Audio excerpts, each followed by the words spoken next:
Peter Adamson, and you're listening to the History of Philosophy podcast, brought to you with the support of the Philosophy Department at King's College London and the LMU in Munich. Online at historyofphilosophy.net. Today's episode, Doctors Without Borders, the Republic of Letters. Here's a story I read recently about some mathematicians who were chatting about numbers over a meal. One challenged another to recite a long prime number and instantly got the answer, 2 to the power of 31 minus 1. No, said the first, I want a number where you can recite all the digits. A third mathematician who was listening said, how about 1, 2, 3, 4, 5, 6, 7, 8, 9, 10, 9, 8, 7, 6, 5, 4, 3, 2, 1. Yes, that extremely memorable number is indeed prime. The anecdote reminds me of a more famous story about the Indian mathematician Srinivasa Ramanujan. A colleague who was visiting him had arrived by taxi, and the taxi number was 1729. When the visitor remarked, apparently struggling to make conversation, that this was rather a boring number, Ramanujan immediately shot back, no, it is a very interesting number. It is the smallest number expressible as the sum of 2 cubes in 2 different ways. This sort of nerdy fun has been going on since at least the 17th century, when Mersenne traded mathematical challenges with his friends. For example, to find 2 numbers that are each the sum of 3 squares, and whose sum is also the sum of 3 squares. But there's a significant difference from the modern anecdotes. Mersenne and his friends indulged their taste for mathematical puzzles by post. Mersenne wrote a lot of letters. His surviving correspondence is published in 17 volumes and includes 146 letters he received from Descartes. In fact, Mersenne is most often thought of as a source of information about his far more famous friend, like Boswell, who wrote about the life of Samuel Johnson. At the time, though, Mersenne was celebrated in his own right. He helped disseminate knowledge of Galileo's ideas in France by writing on his mechanics and cosmology. He contemplated such projects as writing a most perfect melody and devising a quasi-mathematical language that could be used universally, even to communicate with people who live on the moon, if there turn out to be any. He also contributed to the debate over skepticism in early 17th century France. But Mersenne's most important role was precisely the writing and receiving of all those letters. He thought of his extensive correspondence as an attempt to create a kind of virtual academy, uniting scholars across all of Europe, or at least all of France. His epistolary network included some 70 colleagues who were indeed all over Europe, for instance in Basel, Oxford, Paris, Prague, Amsterdam, and Florence, as well as various cities in France. One contemporary said that he was like the heart of the Republic of Letters, responsible for the circulation of ideas as blood circulates through the body. This phrase, Republic of Letters, goes back to the 15th century. The Latin Res Publica Literarum appeared as early as 1415, appropriately enough, in a letter, written by a Venetian humanist. Scholars of the Renaissance, notably Erasmus, already corresponded extensively with one another. But the phrase Republic of Letters is most often applied to a scholarly culture that arose in early modern Europe. It was facilitated by the establishment of regular postal routes that were gradually introduced in the 17th century, a milestone being Henry IV's decision in 1603 to allow the French royal couriers to carry letters for the public. What they carried in their saddlebags might be elegant, rhetorically crafted epistles like those of Erasmus and other humanists. On other occasions, they were dashed off just in time for the postman and might adopt an ingratiating, cajoling, or intimate tone. Above all, they expressed an emerging attitude toward scholarship as a joint enterprise. Inquisitive men, and occasionally women, as we'll see, used letters to pose open questions, run ideas past each other, ask favors, make introductions, and find new additions to their collections, whether what was being collected was mathematical solutions or antique coins. Voltaire, looking back at this phenomenon from the vantage point of the mid-18th century, wrote that a republic of letters was being gradually established in Europe. In spite of wars and different religions, every science, every art was mutually assisted in this way. Another French author, writing somewhat later in 1780, spoke of an empire that holds sway only over the mind, which we honor with the name republic because it preserves a measure of independence and it is almost its essence to be free. The thought here being that the very term republic evokes equal citizenship among free men.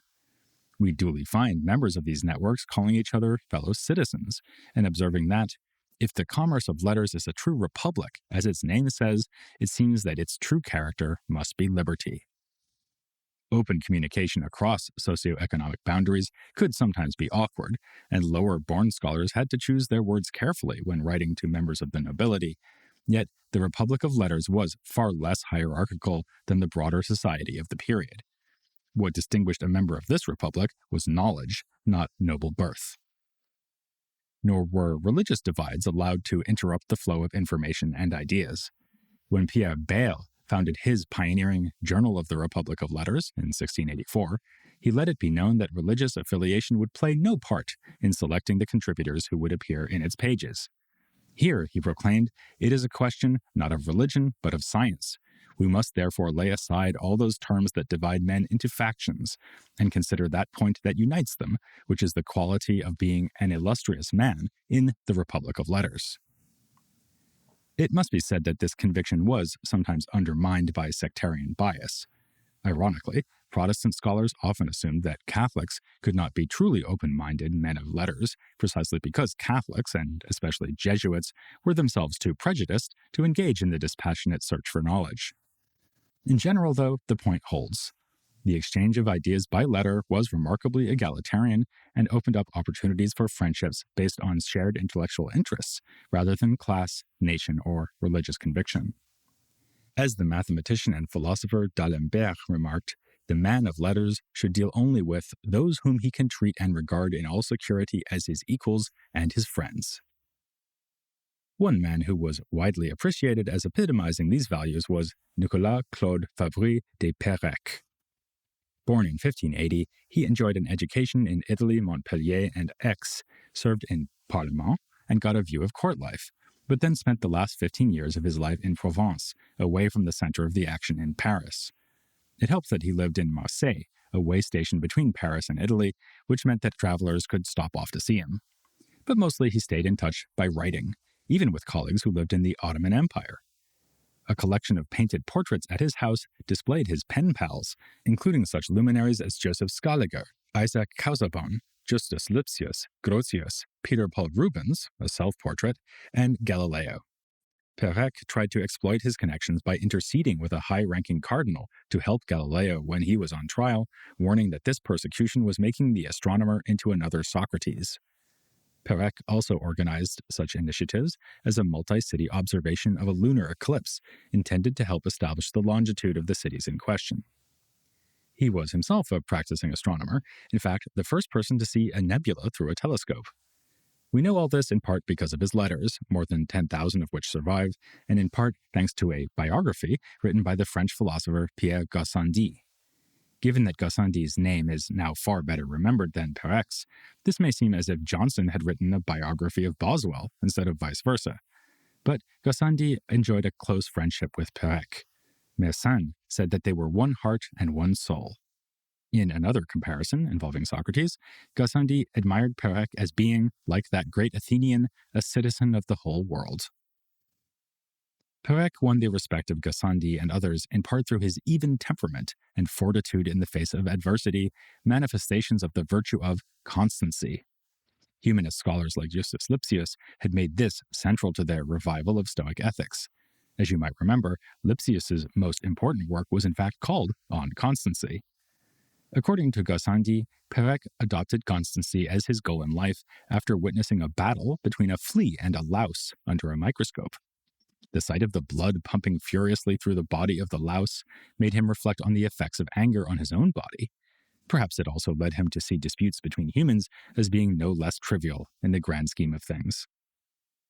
Following this ideal, Peiresc advised Mersenne to be sparing and gentle with criticism of others, and avowed that time and the maxims I have practiced had helped him to preserve equanimity despite a series of illnesses. All this was pretty typical for the Republic of Letters, whose name also suggests a parallel to pre-imperial Rome, when Stoicism was an ascendant ethical worldview. Another of Peirec's friends, Gabriel Naudé, recommended the works of Seneca, Marcus Aurelius, Montaigne, and Charon for their stoicizing instruction. Another key virtue for the citizens of this republic was loyalty, or at least dependability. A study by Anne Goldgar has emphasized the way that collaborations and correspondences were held together by communal standards and elaborate codes of certainty. Scholars were expected to be generous with their time and expertise, so that a request for information might be introduced as follows: I am availing myself of the privileges accorded in the Republic of Letters, which authorize one to seek out the help one needs. In one astounding story told by Goldgar, the French humanist Jean Leclerc agreed to drop his project of editing a text by Aristotle's student Theophrastus when he learned that a British colleague was at work on it too. Leclerc even sent his colleague all the notes he had assembled for his own intended edition. Such generosity and friendship was tested by another fundamental commitment of the Republic, namely honesty. Citizens of the Republic often passed judgment on each other's work, for instance, in the pages of Bayle's influential Journal of the Republic of Letters. The just-mentioned Leclerc was not too thrilled about this, deriding Bayle as the illustrious author of the Republic of Letters who has set himself up as universal judge of all the books which will appear from now on. Reviewers were meant to give their sincere opinions, a tricky task if one were reviewing a book by a friend or a benefactor. Authors occasionally reviewed their own books, though this came to be seen as stretching the expectation for honesty a bit too far. Though if any journal out there would like me to review any of my own books, then just get in touch. Goldgar concludes from her survey of these attitudes that it was above all ethics and not scientific advancement that held together the Republic of Letters. Brilliance was an asset, but politeness and civility were absolutely crucial. Certainly, letter writing could be the vehicle for intellectual projects of the highest standard. We see this from the participation of such figures as Mersenne and Descartes, and one might also mention Leibniz, who did us the favor of keeping draft copies of the many letters he wrote, along with the ones he received. The resulting archive contains some 15,000 letters and has been the object of a long-standing editorial project here in Germany. If you go to the bonus episodes section on the podcast website, you'll find my interview with Michael Carhart, author of a recent study of Leibniz's attempt to investigate the history of languages around the world, all without leaving his office. Leibniz's idea was that the prehistoric movement of peoples across the earth can be tracked by noting similarities between different languages. He thus anticipated the later discovery that languages from Greek and Latin to Persian and Sanskrit are all part of a single Indo-European family. Seeking to prove his theory, Leibniz dispatched numerous missives requesting word lists from different languages along with translations of the Lord's Prayer.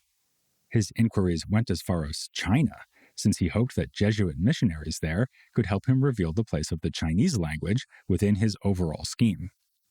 One of these letters encourages his recipient to help by speaking of a commerce of light that we could give all of a sudden to the works of the Chinese of several thousands of years, and to bring their works to our own and to double, so to speak, our true riches on both sides. This is something greater than one can imagine.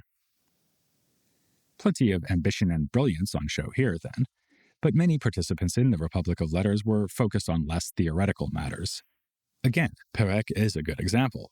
His astronomical and other scientific interests notwithstanding, he was above all an antiquarian, whose historical interests included ancient weights and measures. The leading expert on him, Peter N. Miller, thus admits that Peiresc was no philosopher, though he adds that his scholarly practice, and by extension that of his admirers, made him philosophical. Peiresc admitted that his collection of antiquities might seem trivial or dilettantish to some, but distinguished between his own scholarly pursuits and the merely decorative collections of certain wealthy contemporaries. He quoted with agreement a friend who said that letting antiquities fall into the hands of such men is not much better than throwing them into the sea. One modern scholar of the Republic of Letters has nonetheless observed that Peiresc and his like had a style of polite encyclopedic learning, perhaps more marked by curiosity than science. The so-called philosophes of the Enlightenment would have agreed. Erudition could be acquired through nothing more than wide reading. What they were after was bold and original insight. It's an attitude well summed up in Voltaire's poem The Temple of Taste, which puts the following remark into the mouths of the so-called erudites. We are in the habit of editing constantly and exactly what has been thought, but we don't think ourselves. This might suggest a smooth progression from Erasmian humanism in the 16th century to genteel collaborative scholarship in the 17th century Republic of Letters, and finally to the free-thinking and provocative Enlightenment thought of the 18th century. But just as the 17th century already saw the roots of the Enlightenment, so the 18th century had its fair share of socially conservative antiquarians. Take, for instance, Esprit Claude-François Calvet. He is an outstanding example of the survival of the Republic into the late 18th century and beyond, given that he died only in 1810. In a study of the circle of correspondence gathered around Calvet, L.W.B. Brockless argues that the Enlightenment itself was actually, to use a phrase that is rather apt in this context, part and parcel of the Republic of Letters. Radical freethinking was, to change the metaphor, only one strand within the complex tapestry of intellectual exchange in this period. Calvet and his friends continued to uphold the neo-Stoic moral code focused on the virtues of fortitude, self-control, and generosity. Failing to respond to a request was both lapse of etiquette and failure to advance the cause of knowledge. Like Peiresc before him, Calvet was a collector, albeit one whose taste ran not to history, but to natural specimens like fossils and crystals.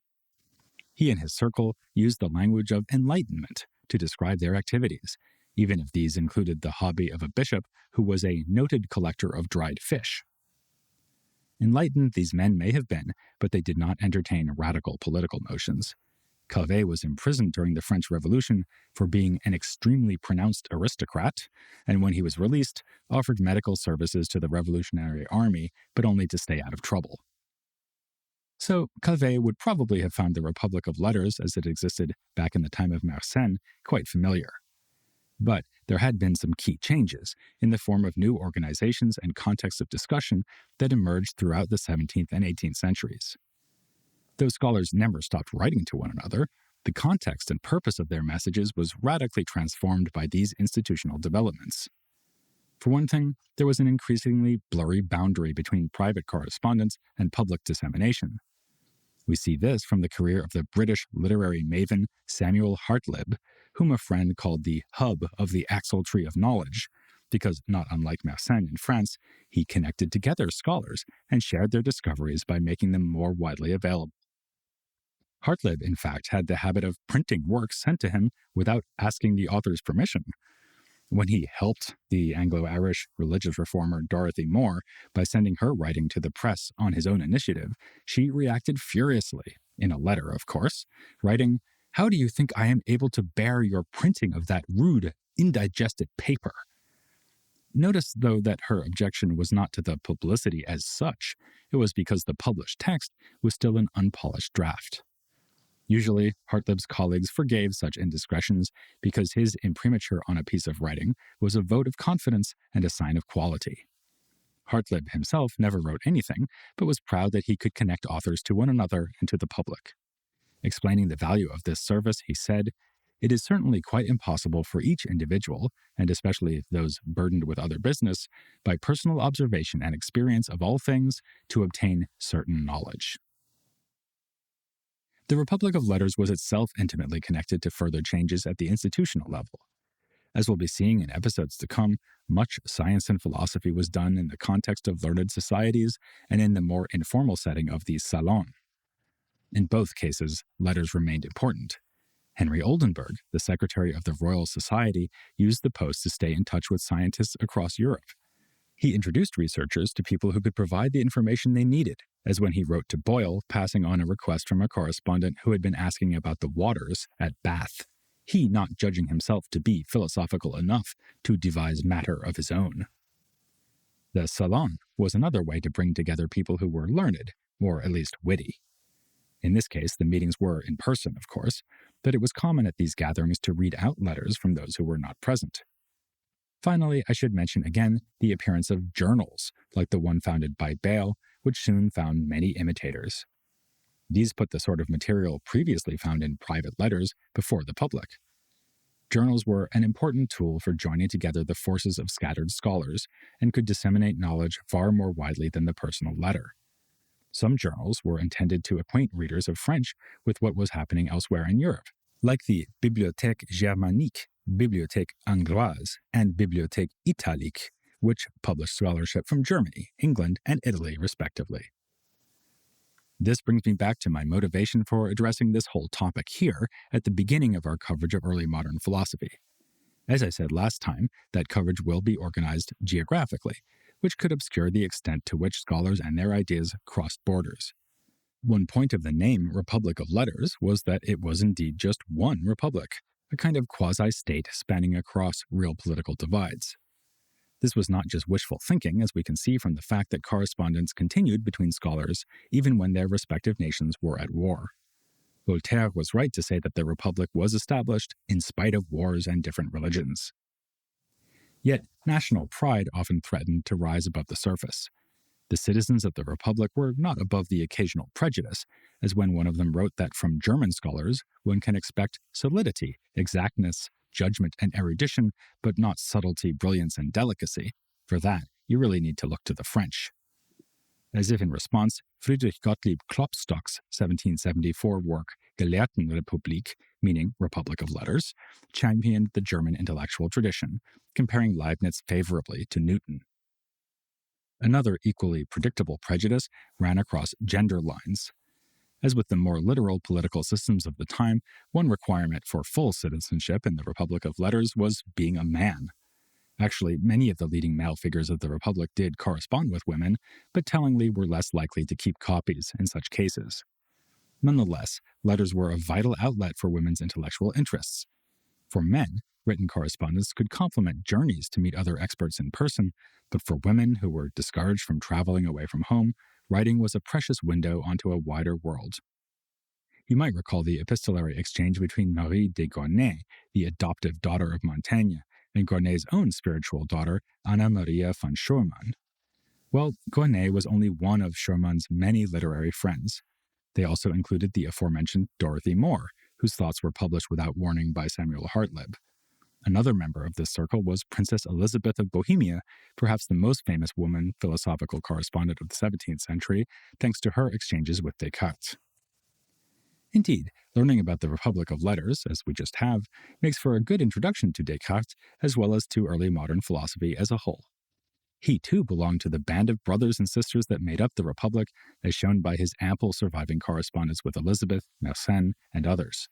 So it's rather appropriate that one of the last letters to reach Peiresc before his death in 1637, sent by the great Dutch legal theorist Grotius, mentions an interesting book Grotius has just come across about physics and mathematics. Grotius reports the name of the author as Cartesius Gallus, that is, Descartes from France, to whom we'll finally be addressing our attention soon, because a whole mini-series on René Descartes is just on the horizon. But let's not put the horse before Descartes, because first I'd like you to join me for an interview with a leading citizen in today's Republic of Letters, Howard Hodson. He'll tell us about the extent to which early modern Europe was a union, intellectually speaking, next time here on The History of Philosophy Without Any Gaps.